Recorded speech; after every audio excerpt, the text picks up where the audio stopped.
some point you're going to have to write your life story on 2 pieces of paper.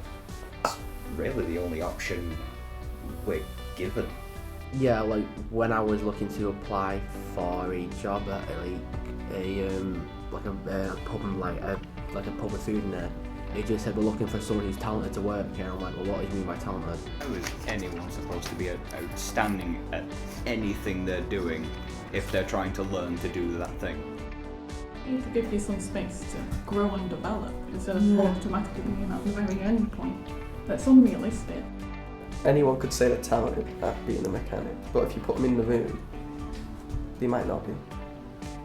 As someone who said they're moderate because they don't want, because they're modest, they could be very talented. At that point, when you're explaining yourself as exceptional, you're then setting a standard that the company probably thinks they can expect from you, and you may not be able to be. There's no give in their expectations. You either meet all of it or you're not considered.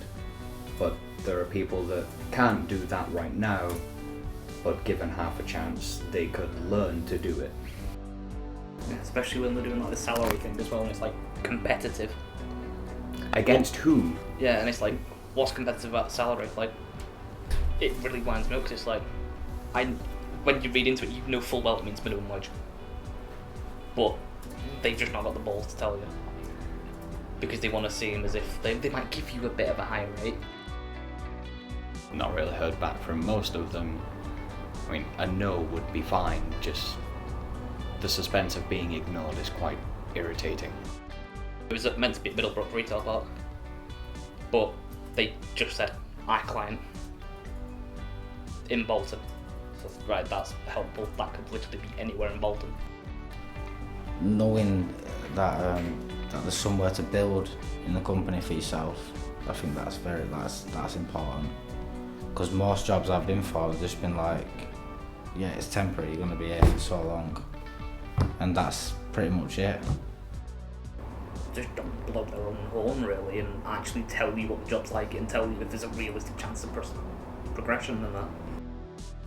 When I applied for game, for instance, he asked about like your favourite games and stuff, which is definitely like a better. Literally, the CV was them being like, "What's your favourite game and how would you sell a games console or video game?" It was more of a you thing than it was a CV thing.